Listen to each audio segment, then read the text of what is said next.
Nous recevons aujourd'hui, au micro du DSRC Oncorif, le professeur Zalkman, pneumologue spécialisé en oncologie thoracique et président d'Oncorif, pour décrypter les avancées récentes qui transforment à la fois la prise en charge et le dépistage du cancer du poumon.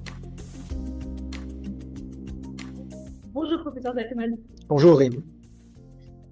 Quelle est selon vous la nouveauté incontournable cette année dans les cancers thoraciques ?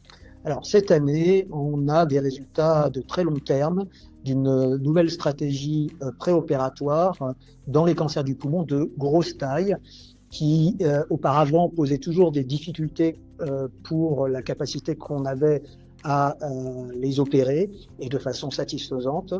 Or maintenant, avec cette stratégie de traitement préopératoire qui associe de la chimiothérapie et de l'immunothérapie, on obtient des réponses très spectaculaires qui font réduire la taille de la tumeur et qui facilitent après l'intervention. Cette année, on a eu les résultats à très long terme, plusieurs années de cette stratégie qui montrent que c'est une stratégie efficace. 3 cures de chimio-immuno préopératoire, la chirurgie et de très très longues survies sans récidive, ce qui n'était pas le cas auparavant pour ces volumineuses tumeurs. Et côté dépistage, pouvez-vous nous parler en quelques mots du programme Impulsion qui démarrera en 2026 en Île-de-France ?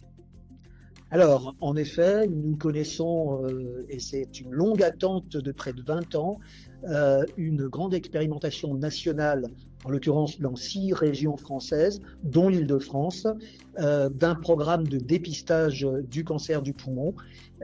Pendant très longtemps, les autorités de santé ont été assez frileuses par rapport à ce dépistage, malgré de grands essais américains et européens qui montraient que la réalisation d'un scanner sans injection, permettant de découvrir des petits nodules dans le poumon, permettait un traitement curatif de ce qui sinon serait devenu des cancers agressifs métastatiques. Et donc ces études avaient montré qu'on diminuait la mortalité par cancer du poumon de 20% pour certaines et jusqu'à 39% chez les femmes dans l'étude européenne.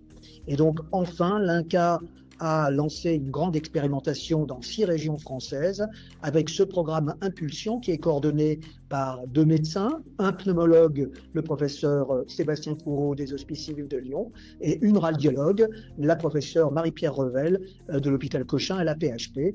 Et ce programme est donc promu par l'assistance publique Hôpitaux de Paris. Et donc il consiste à inclure des sujets à risque, c'est-à-dire entre 50 et 74 ans, et ayant fumé, alors on va le dire de façon approximative pour pas compliquer, pendant au moins 20 ans, et donc qui ont un risque important de développer un cancer du poumon. Et l'idée, c'est en fait d'organiser ce dépistage. C'est pas tant de redémontrer qu'il est efficace, il est efficace, ça c'est prouvé, mais de montrer qu'on a une organisation française, et en l'occurrence francilienne, qui permet de dépister. Professeur Zalkman, quelques mots pour conclure ? Donc avec ces 2 innovations, le traitement préopératoire par chimio-immunothérapie des cancers localement avancés et le dépistage qui permet de guérir des tout petits cancers et d'éviter qu'ils deviennent beaucoup plus agressifs et étendus, je crois qu'on est en train de vivre un changement d'époque et que ça sera une amélioration très significative pour la prise en charge des patients avec du cancer du poumon et pour la survie à long terme de ces patients.